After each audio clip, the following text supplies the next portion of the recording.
Hello, and welcome to today's episode of Between Friends. I'm Eileen Roche from Designs and Machine Embroidery, and I'm glad you're joining us today. We are going to be talking all about stitching flawless multiples. But before we get started, I want to say hello to some friends. My goodness, we have Sharon Schroeder, who said it was so good to see you. Great to see you in Houston. Last week, I was down in Houston at International Quilt Festival, and boy, it was an extraordinary event. So let us know in the comments if you were there, or maybe if you watched last week's broadcast from there. I have to tell you, it was such a massive show and so busy in the aisles that I really didn't get to do the full in-depth walkthrough that I would have liked and that I did the year before. So thank you for those of you who watched and, kind of enjoyed it from afar. It's a great show if you ever get to go. And here's Breen Wilcoxon from Embroidery Garden. I saw her. We had a bunch of fun, in the aisles, and a super great show to go to. Let's see. And some of you my friends up in Virginia, you say it's 77 degrees there today. That's crazy. And here we are in Australia. Our Facebook user, it's 42 degrees there. Expecting low 90s. Boy, that's a swing, huh? That's really a swing. So let's see. Okay, well, have you noticed there's a new character here in the studio at Dime? You notice my cute little, new character, right? My new monster in the studio. So let's go ahead and bring in PowerPoint so you can get a closer look at him. First, we're talking all about multiples today. And I'm going to give you some speed hooping tips and some how to streamline your prep time. But look at my cute monster. Is he adorable? So adorable. I know. My coworker, Gloria Cardoza, she's the creator behind these. Last month in October, we had a monster. Now we have a turkey. Guess what's coming up for December, right? We're going to have a lot of fun with this through the year. So I hope you'll enjoy it. And I just want to give a shout out to Mary Helen Bronson. Long time no talk to, Mary Helen. Nice to have you here. Thanks for joining us today. And it sounds like lots of people are enjoying really great weather. Susan Wiggins in Chicago at 60 degrees. Who would have thought? Go Bears tonight. I think you have a game, right? Okay, so let's go ahead and get to work and talk about, well, first, let's look at some beautiful examples of multiples and how important it is to get things to match. So in the upper left corner, we have a set of hand towels with a matching bath towel. Of course, in the whole set, there would be more of each of those items, right? And then on the right are some tennis towels for a whole tennis team, different colorways, but yet every design is positioned in the same location. Napkins on point. What an elegant dinner setting that is when you have a monogram on the corner of a napkin, and imagine setting a table for 6 or 8 people and all of the napkins match. I love that. It's just beautiful. Sweatshirts, t-shirts, again, multiples that maybe we don't think they have to match, right? Because if you're doing, multiples, unless it's really a uniform and team wear, they're probably not all standing together wearing the same garment, right? But there are guidelines on where the embroidery goes on center chest and left chest. So, just different things for you to consider when you are creating multiples. Here's the most common multiple I think many of us embroider, and that's hand towels. And here we have a lovely monogram, Noda and Michelle on that monogram. And some of these samples are made by my stitching sister, Marie Zeno. She had and still has a commercial embroidery business. Boy, she has done her share of multiples, I'll tell you. Normally, You don't monogram a washcloth, but this customer of hers really wanted monogrammed washcloths, so she did not only the bath towels, the hand towels, but also the washcloths. And of course, that would be up to your client or your own personal preference, right? Again, more team items. Now, these aren't, like uniforms, but this is for adult teams, tennis, pickleball, that kind of thing. And, it's just nice when you're on a team to have items that match. And it's also, if you do sew for business, if you embroider for business, it's a great add-on upsell item that you can offer to your customers. And of course, presenting a gift is a big part of the equation, right? You want to make it look beautiful. A stack of towels can be impressive, but when they're rolled and placed in a decorative item like a wicker basket or a cloth basket, it really kind of elevates the gift, right? I love what she did with the gray towels in the yellow font, and then, has a washcloth in yellow. It just kind of ties it all together. I imagine she knew that they were the colors in the customer's bathroom, and that's why she selected those colors. On the right, a wicker basket filled with towels. Oh, what a lovely gift to give and receive. Absolutely. I just want to give a shout out to Dawn Chase. She is the owner of Creative Appliques, and we had a fun moment, kind of several moments in the booth last week at International Quilt Festival. So hello to you. I assume you got home safe and sound and had a good trip. She was there for a long time. That's the way to go when you go to quilt, if you can do it. Okay. Next up, we'll talk about wicker baskets. Here we have another couple examples. Now, the basket on the left, here we have a bundle of towels that are secured in that basket, but they're tied together in tulle, netting or bridal illusion tulle, and just kind of keeps them all together so it's easier to transport when you're giving the gift. And also she monogrammed the ribbon to commemorate either a new home purchase or maybe a wedding date. So lovely thought on how to present these items, to people, all the different reasons why we would make moldables, right?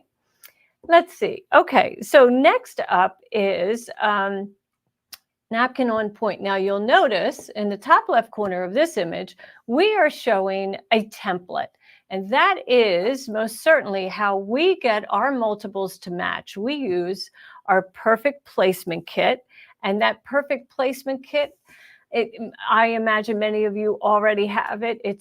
We've been selling it for many years. And it was created by my good friend and colleague, Deborah Jones.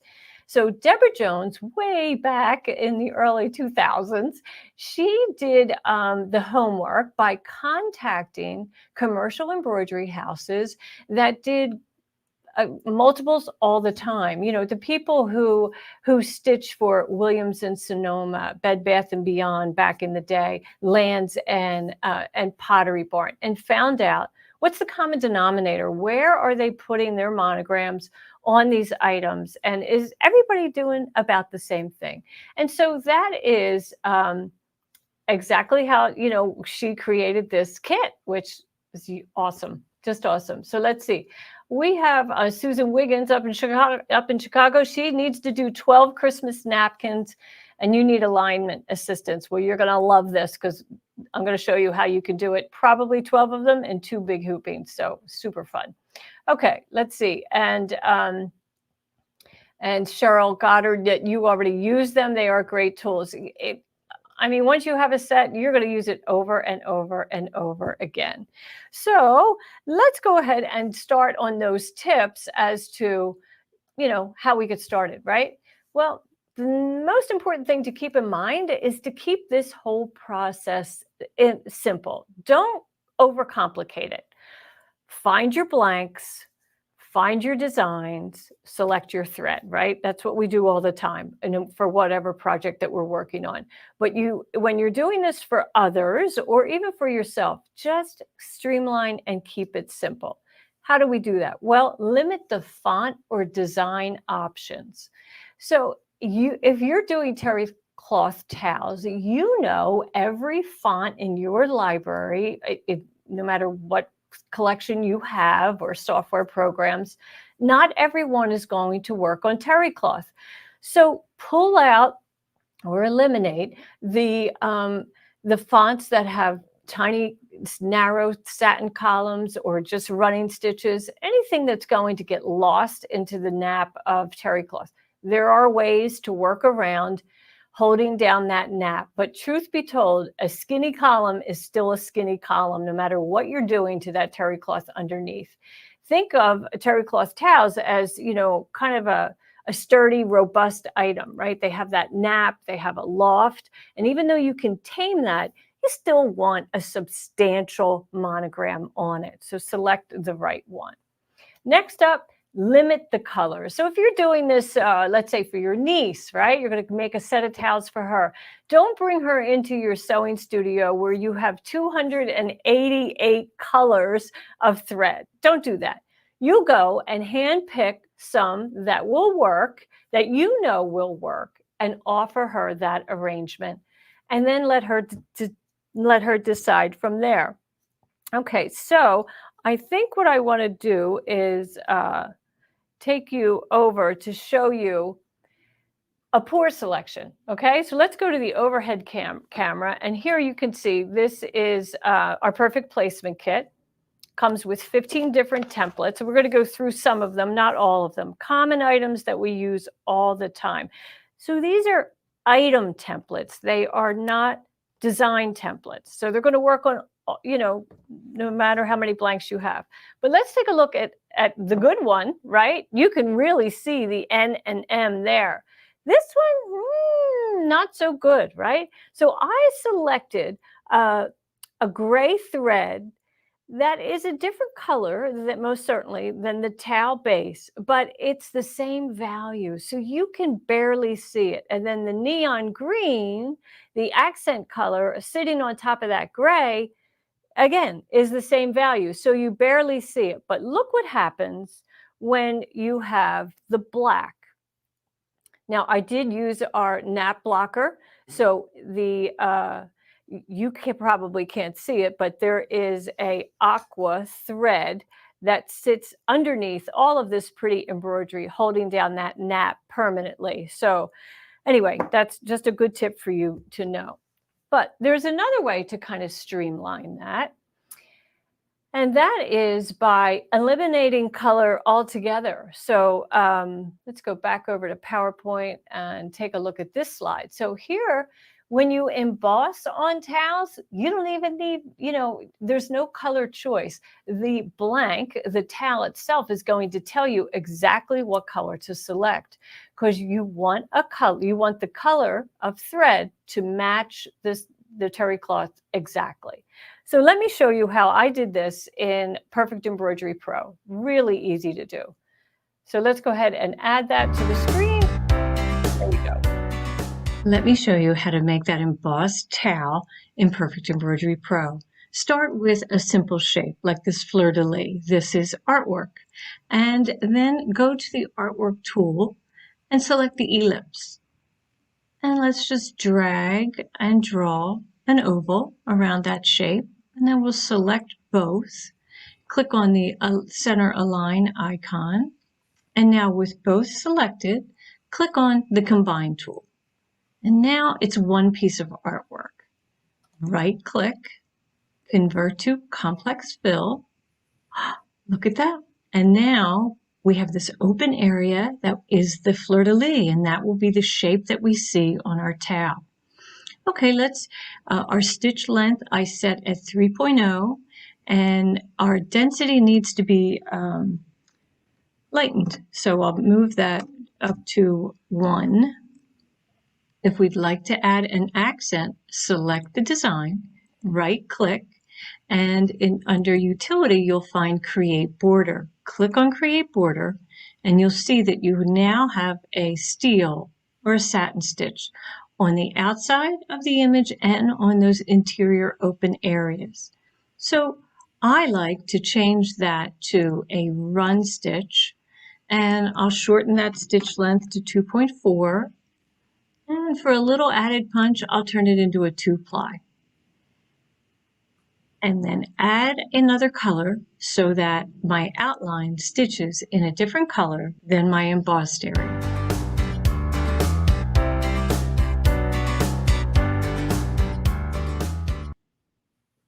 Pretty easy to do, right?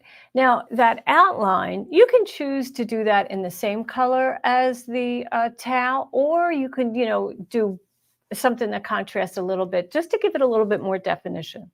So here we have, well, first I want to give a shout out to Sheila Green because she says, I actually caught a live. Yes, you did. Welcome, Sheila. Glad you're here. Glad you're here.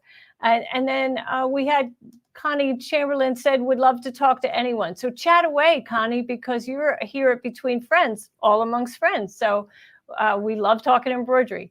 Now, Carolyn Morrow wants to know, can you do the knockdown technique in WAS? So I'm not sure, but in our viewing audience, we have Roy Garland, who is one of our Dime team members, and look for a comment from him. He'll answer that. He'll look it up and let you know. I hope you'll forgive my ignorance on that, but the beauty of Embroidery Toolshed is when you begin to purchase and continue to purchase Dime embroidery software, everything works as one seamless software program. So for me, I have them all.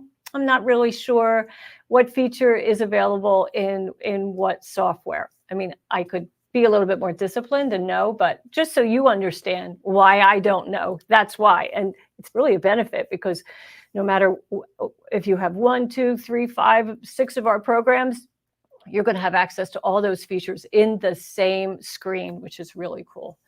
Cindy Ball, you're watching from your itsy bitsy little cell screen. Well, then you don't have any power. I don't know where you are, but I hope your power comes back on for sure. Okay, so what are we doing next? What are we doing next? Well, let's see. Oh yeah, we're going to mark all the items at one time. So if you're like me, you often get interrupted when you're in your sewing room, right? And so it's hard to remember what part of the process we are in. So I find if I mark all my towels at one sitting, at one time and set them aside with their target stickers in place, then I know when I get a chance to embroider 1, 2, maybe 3 at a time, then I'll be ready to go. If I just do mark one towel, hoop one towel, stitch one towel, this takes a lot longer. So let's go ahead over here and take a look at hooping moldable items. First, we'll start with just terry cloth hand towels, right? And a hand towel, lots of towels have what we call a dobby border, and that's this woven border, and it's a decorative item. So on the towel, you're going to take the towel and fold it in half vertically. Now, the area that you decorate is usually opposite the tag. And if you mess that up, just cut the tag off, right? Just cut that tag off. Okay, so now I'm going to hunt down my template. I have a whole lot of trays here to get through, so just bear with me. And I'll show you that hand towel with border. Okay, so here's our hand towel with border template. And it has some markings on it. I'll bring it up a little bit closer so you can see. It has a horizontal line that you will position at the top of that dobby border. It has a vertical line that you will align with the vertical center of the towel. And to find the vertical center of the towel, we just fold that towel in half, matching the edges, right? So when we do that, we know we have a nice flat fold. And then we take our template and position it with that horizontal line at the top of the border and the vertical line right at the fold. And then, of course, you get a sheet of target stickers that come with it. And you're going to place that sticker right in that opening, aligning the crosshair, the horizontal with the horizontal line and the vertical with the fold. And then just gently touch it on there. And then open it up, and then you can position a little bit more firm. Don't press so hard that when you go to peel it off, you pull the loops, right? It is an adhesive sticker. It's not all that strong, but it can pull the loops, especially if you're using an inexpensive towel, like sometimes we do here, actually often we do. So, just be careful of that, okay? Now, you may be wondering, why is that hole square? Well, I'll show you. So I'm going to set up my next one. Same idea, same towel. Well, a matching towel. I'm going to fold it in half, and I'm just making sure that it's all aligned. And then I'm going to take, if I'm on a Baby Locker Brother machine, I'll use one of their positioning stickers. And they're a little different, right? So they have, they're square for one thing. But we're going to use that template exactly the same. Now, the beauty about these positioning stickers by Baby Lock and Brother is that they are recognized by the machine, as where ours are, Dime's target stickers are not recognized by the machine. But you have the ability to move your needle to the center of the crosshair, which is fine, and then stitch the design. But if you depend on these alignment stickers, these positioning stickers from the machine companies, then you most certainly can use our Perfect Placement template kit, because that's why that opening is square. Square opening accommodates both a square sticker and a round sticker. Okay, so then I'm ready to, I can just leave that in place, and then I just keep all of this whole set, all stacked on top of each other, if I'm doing 8 or 10 or whatever it is, until I'm ready to hoop. And I also want to show you a hand towel with a matching bath towel. So let's go ahead and take a look at that. And on the bottom, we have the bath towel, which you can see is really quite large. And it too, this template, each of the templates have the name on the bottom corner. It says bottom towel with border. And so, of course, here we have a generous Dobby border, and I'm going to place that in the center of the towel. Now, I could have marked this with a pin, but I can, again, do my fold technique where I'm only, folding it vertically and finding that center. But this is a really big bath towel, so you won't see the whole thing. And there goes my template right onto the floor. Let me grab that. They can sail away. They can sail away for sure. Okay, here we go. Okay, so now we'll do the very same thing. Hand towel with border. We place that horizontal line right at the top of the border, and then we put our target sticker in place, and I'm all ready and set for the next one. But I'm going to take that hand towel, the matching hand towel, and fold that on top so that you can see why we have two different ones. So for that hand towel with border, notice the difference in the size of the Dobby border, right? It's not the exact same size. That's scaled down differently because this is a larger canvas than the hand towel. And so our monogram would also be scaled down. And the position would be such that we would not want the hand towel to obscure the monogram that's on the bath towel when they hang, together on a rack in the bathroom. And normally that's exactly what can happen if you don't plan this out properly. When they're hanging on a towel rack, normally you have your hand towel centered over your folded bath towel in thirds, and then you want both monograms to be visible, like we showed in some of those samples. So that's doing it, marking all the towels first. I want to also show you that sometimes you have a towel that doesn't have a border. Well, we have you covered on that for sure. Like most kitchen towels do not have a border. This is just, it's terry cloth. Well, it's actually French terry, I guess we call that, because the loops are on the inside. But there's no border. It's a pretty little towel. And again, I would fold that in half vertically and get that position. You do want to make sure that your fold is nice and straight, because that's also going to dictate how straight your monogram is. And, I'll tell you, people often buy an embroidery machine because they want to do monograms, and they think that's the easiest thing to do. Oh, I just want to put a monogram on towels.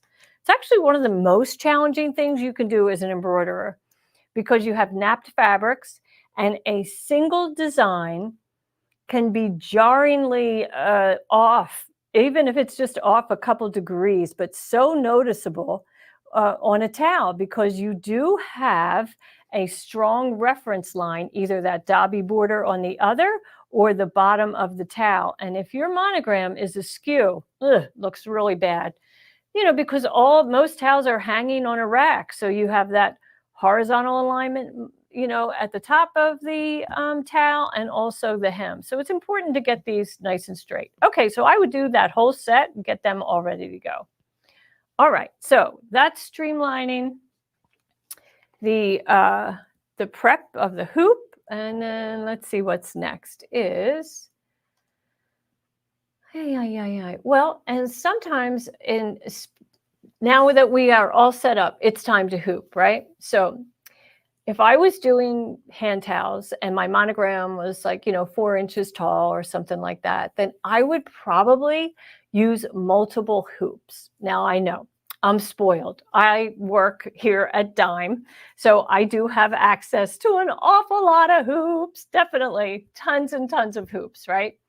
So I have more than one 4x4, more than one 5x7, but I know you don't. And why would you, right? But you might have a 5x7 and a 6x6, or you might have the 4x4 and the 5x7. There's no reason why you can't use both of those hoops to do the towels. And I'll tell you why. You're going to hoop the first one and place it on the machine and get it going, right? And then when you turn around, you can be hooping your second towel in the second hoop. And then that way you always have a hoop ready to go on the machine when the one is complete that you're about to take off. So let's go ahead and do a little hooping. Why not, right? Because that's what we do here. So here I have my 5x7, and I would place my tearaway stabilizer first. And you know how I like to do that, right? I butt it right up to the attachment. I should probably use a hoop setter. Why don't we get a hoop setter? Let's do that. I should do best practices, right?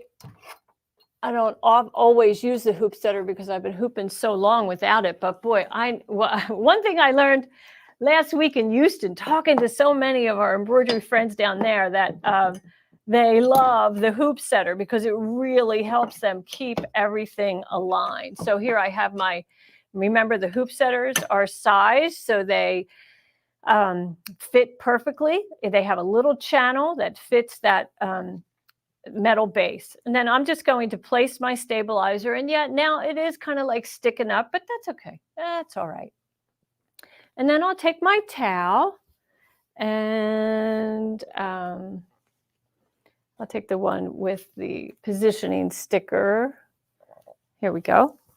And I just kind of eyeball this. Now, I can tell you, I have a little trick. So let's go ahead and do that trick. And that is to take your towel. I'm just going to pull this away a little bit so you can see.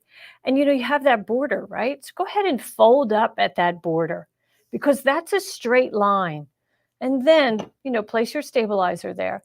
Take that border and place it right along the edge of the hoop. And I can feel that hoop. And see, I'm creasing that stabilizer so you can see it. And I'm making sure that that fold continues to be nice and square, and place it there. And then when I open this up, I'm pretty well set. Now I'm just making sure that my stabilizer is all in place and smoothing out my towel. And then I'm going to take that top frame and position it inside the hoop setter. I can feel that, and you can see how it sits right there. And then I'm just going to drop that down. Perfect. And then I'll pull it out of the hoop setter, because now I have the ability to pull that towel, make sure it's nice and square. And if I didn't get my border perfectly aligned with the numbers on my hoop, I can go ahead and do a little wiggle here and pull that down. And then I'm ready to go to the machine. And since I have this positioning sticker from the Brother Baby Lock companies, I would use the device in the machine to locate that. or I would just center my needle right over that center mark. So that's how easy that is. Now, and that goes onto the machine, and I'm ready to stitch. So let's go ahead and now do the same in a 6x6 hoop. Right, we're going to do the same thing. We can go ahead and place our hoop setters on there. One of our friends, I see, Marcia Frost, she said, I never heard of a hoop setter. Well, we just introduced this a couple months ago, and they come in a pack of 2. They work on all dime, square, or rectangular hoops. They do not work on 2 of our Bernina hoops because they're kind of, we call them oval, but they're really like octagons. So you need a right angle, and you just place it right onto the corner of your hoop, and then it gives you an alignment guide when you're placing that top in place. So we'll go ahead and we'll position that in place. Now, I don't have a border here, but I can create a fold, right? I can create a fold that's even on both sides, and I'm just kind of eyeballing that, right? I'm just going to keep a good eye on that, make sure that it's even on both sides. So, you could measure that, turn it up 2 inches and 2 inches on each end, align that fold again with the inside of the hoop, smooth that stabilizer, because sometimes when you flip the towel in place, it gets out of position. And then flip up that folded edge, take our top frame. Oh, and well, we have hoop setters on, so we're going to go the other way, right? Use it properly. So there we go. We get it in position and smooth that, pull that taut. I am ready to stitch. So that's how easy it is. That's how easy it is. Yeah. Okay, so isn't that fun? Isn't that so much fun? And, towels, these multiple sets are great gifts to give. They really are, because it's an impressive gift. Whenever you give someone, a set of napkins or a set of towels that are personalized with their monogram, oh, it's a great feeling. It really is. And, one of the best parts of gift giving is the time you spend preparing that gift is like time you spend with that person you're giving it to, right? It's kind of the real gift there is the time that you get to concentrate on that person. Okay, so let's go ahead and advance and take a look at, well, another option for speed hooping is to add the item as you go, believe it or not, in a large hoop. So let's go ahead and take a look at that. And let me kind of clean up some of my mess so we have a clean surface to work on. And we'll remove those hoop setters because we're going to be in sticky hoop and we don't need a hoop setter for that. So let's start with napkin on point. And the first thing we want to do with a napkin on point is get that target sticker in place, right? So, on purchased napkins, examine your corners. Let's take a look. This is a nice square corner, but look at this one. Yeah, not so much, right? We have a little extra hem here. And, you are an embroiderer and a sewist, so you're probably a little picky. So take a moment to examine the 4 corners and select the one that you think is the most desirable. And so I like this one. I think this is a nice square corner, shows really well. And then we're going to take our napkin on point template, which is awesome. I love this. I use this one a lot, an awful lot. So it, again, has the title Napkin on Point. And then it tells you to place that line, that right angle on the napkin edge. And when you do that, you can do that in a tiny hem like this, but if you have one that has a top stitching, maybe an inch inside, like an inch hem, then go ahead and place this right angle on the top stitched hem. So for this instance, we'll just place it inside the hem, okay? We'll put it right inside that hem, and then we're going to take our target sticker and position that inside, and I'm going to match those crosshairs. Now, this arrowhead is pointing into the body of the napkin, and that is designating the top of the embroidery design. Or let's think about, the letter M, Mary. We always want that to read for Mary and not Wilma. So, and sometimes we get confused when we're in the hoop. We don't really have a point of reference. So that's why the arrowhead is on one leg of the crosshair, and it's designating the top of the embroidery design in that orientation. And depending on what you're doing, you may have to rotate that design at the machine. So it's important to know which way is up. Okay, again, we're going to examine our corners. This corner looks a little off, right? This one's a little better. That one's worse. Yep, I think that's probably our best bet, this one.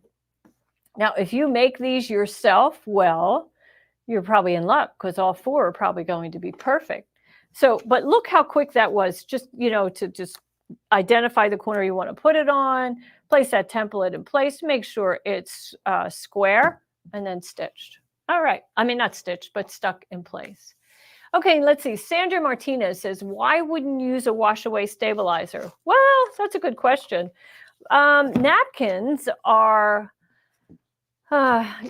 used and laundered and all of that. So I would use a tearaway stabilizer so that some stabilizer remains inside the monogram. And because a wash away completely dissolves and it just completely goes away. And then during the life of the napkin, you don't have any stabilizer in there offering support. So that's why. Okay. Now, I'm in sticky hoop. So what do we know about sticky hoop? Well, sticky hoop, as you remember, is just a flat metal bottom, of course, with the attachment identified by your machine. And it comes with pre-cut tearaway adhesive stabilizer cut to fit that hoop. And you can buy refill packs, or you could, buy a roll and cut it yourself. I have already stitched. I'm doing a whole set of Christmas napkins with just a small adornment on each corner. And that's our new holiday charm collection. I do baste it down first. And here's the second one. So let's go ahead and find that. There it is. That's got that Christmas tree, and that too, I basted down. So now we have all this open area in the hoop. This is an 8x12 hoop. So I'm going to take those napkins that I just marked the position for. And first I'm going to place, make sure that this point is away from the next design area. And I'm going to place my next napkin down on the hoop. Now, these are small designs, so I know I can get multiples in this big space. So it takes a little pre-planning, but then I would stitch this one. Now, I also want to point out, I'm going to flip this around so it's facing you. This is the bottom of the hoop. This is where you would be sitting if you were at the machine. So this is where you would be sitting at the machine. So you're going to start applying your napkins in the back of the hoop, right? So your first 2 are going to go at the top of the hoop or the back of the hoop. This would be behind the presser foot. And then you'll add your next 2. And you'll stitch this one. And then when that's complete, you'll kind of peel that back and peel this up. You could use tape to hold that down, but I find it stays in position.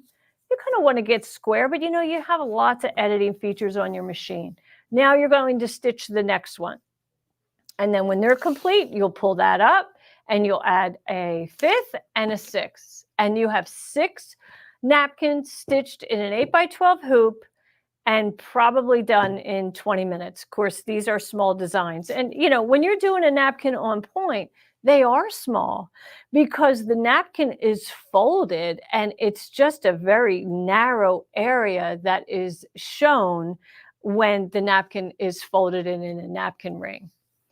So let's see, Donna Barshinger is saying, so the monogram should be the height of the parallel lines on the template. Yes, each of the templates have a recommended height. Now, things change over time. And like this is the hand towel without border, and the suggested monogram is 2 inches. You could go bigger if you wanted a 3-inch for sure. Use the same centering mark. You would just have a little bit more design, 1/2 inch coming down below that line. But that's the beauty of the Perfect Placement Kit. There is recommendation on every template, the size of the monogram. And we have found, over the years, it stands true. These items don't change, right? Hand towels are still hand towels, just what they were 20 years ago. Napkins on point are still napkins on point.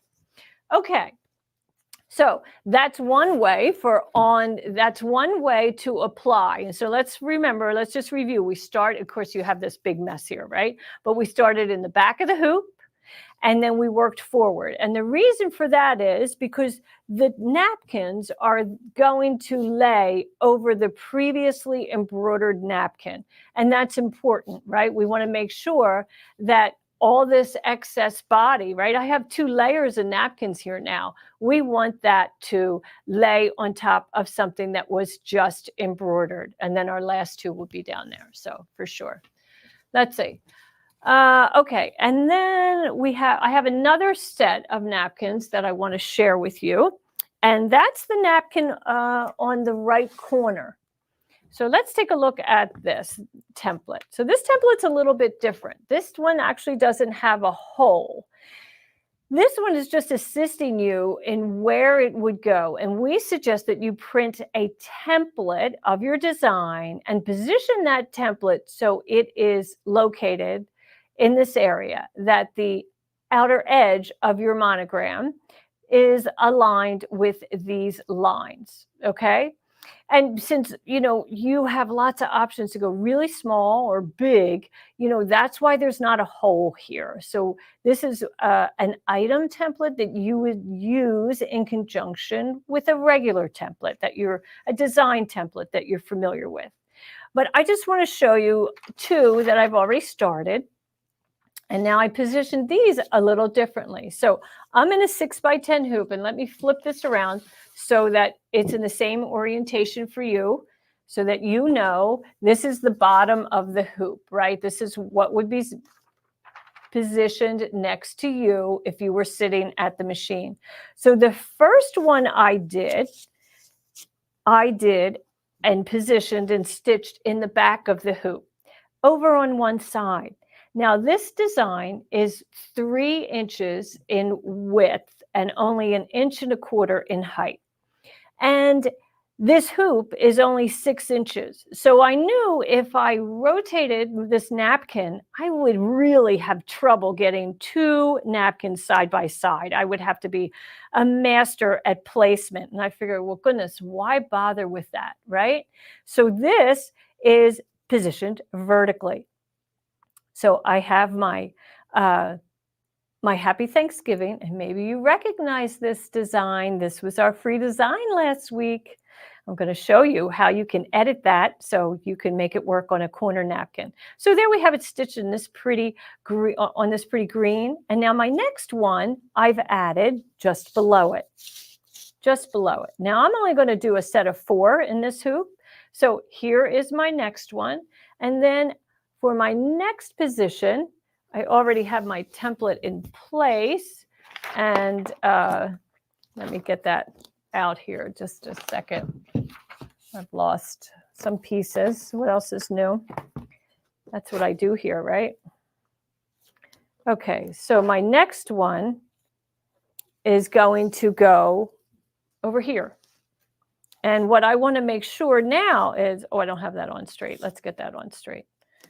I would be using the template. So I want to make sure that this napkin underneath here is not going to stitch in the next design area. So I might pull that up, fold that back as I position down the next template, just to be sure. And then I'm going to stitch this one, and then I'm going to add a 4th napkin down in this area here. So that's just a different way that you can approach it so that you can get take advantage of the majority of the sewing field, the length of that sewing field. So let's see. Joanne Banco says that she loves cloth napkins. They really elevate the dining experience. They do. Like when you go out to dinner and into a really nice restaurant and you have a elegant cloth napkin on your table in the restaurant? Don't you feel like you're, really dining up? It's a nice play, a nice elevation, and you can do that at home for sure. And Susan Wiggins, you just pulled out your perfect placement kit. Yeah, it is one item in my sewing room that I don't lose track of. It's always handy. I always know right where it is because I use it so much. It's really priceless. And once you buy it, you won't you won't regret it. You'll really get so much use out of it. Okay, so I just want to see if there's any questions here.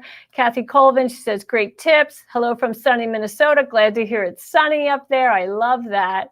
And okay, so let's see, what do I have next? I do have some other stuff. So that Thanksgiving design, would you like to see how I edited that design in Perfect Embroidery Pro?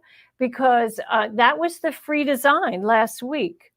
Here, if you take a look at here you go, the slide. You can see that last week, this was the free design that was given to all of you. But I see we're already starting. So I opened this in Perfect Embroidery Pro. And the first thing I did was lock that black text. And then I took the cursor and selected everything on top and deleted everything that was on top. Okay. I think we got a couple people handling the controls here. Okay, so let's just let it ride. All right, so now I select all of that and I hit delete on the keyboard. And then I go back to the text and I group it because I want that to stay together as a unit.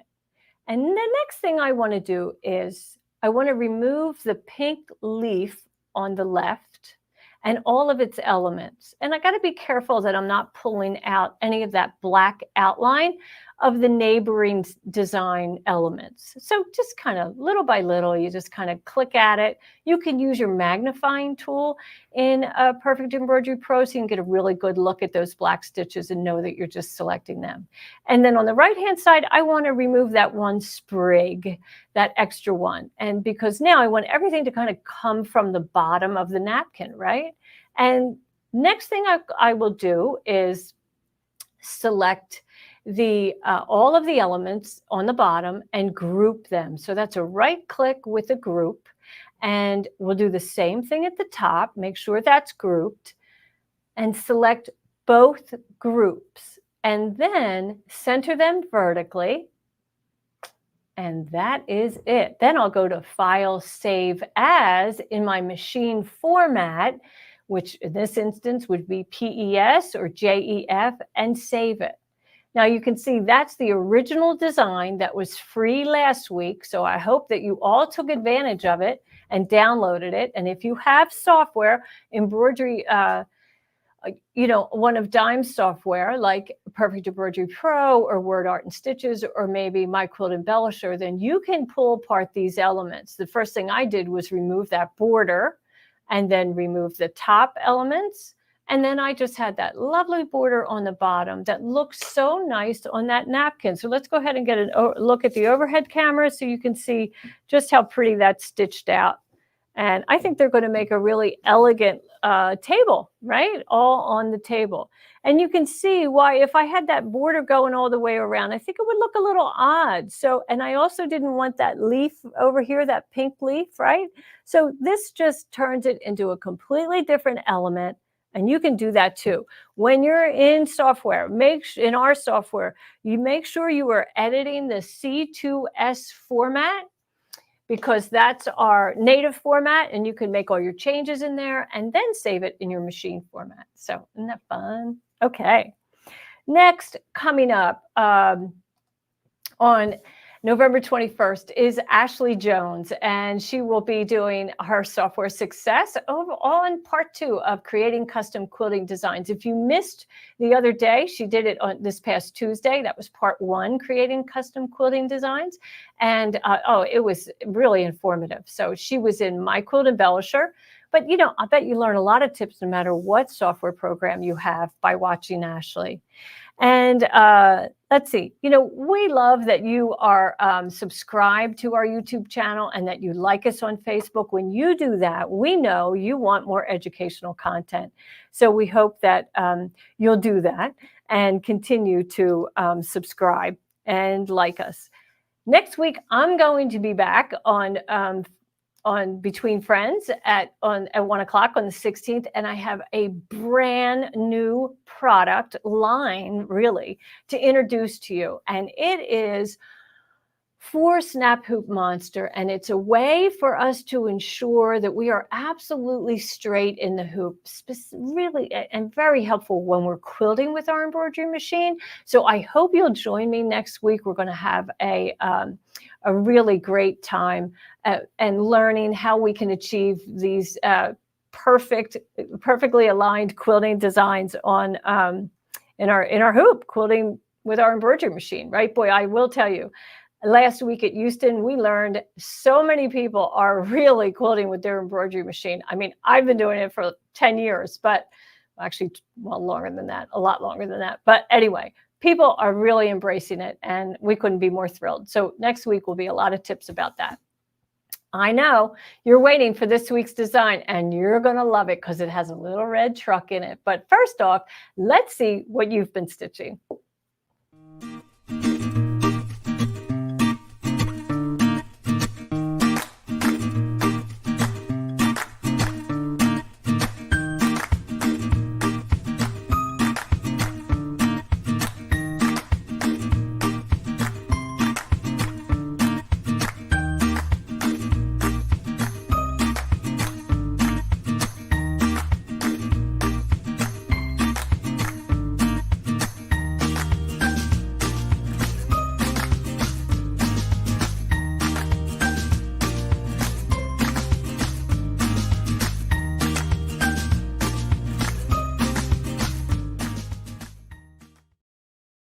Okay, so those free designs are still available. Remember, all year, every week, we put one up there, and they're free for you to download. You just go to dzgns.com and then scroll down under embroidery to free designs, and you'll be taken to the page where you can find all of those designs.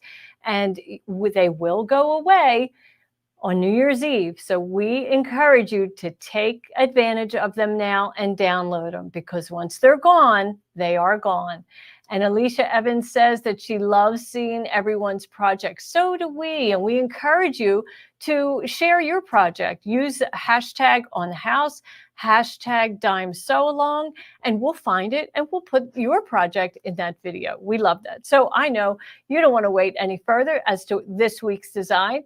There's that little red truck. Is he adorable or what? Carrying the Christmas tree home in December, getting ready for the holiday. And those are the thread colors that are listed. Of course, reds, greens, a gray, and a white, and that beautiful red truck. We hope that you take advantage of that. We are really kind of tickled with this. You know, my good friend Deborah Jones, she's the one who does this whole on the house project, and it's a lot of work. Think about it, folks.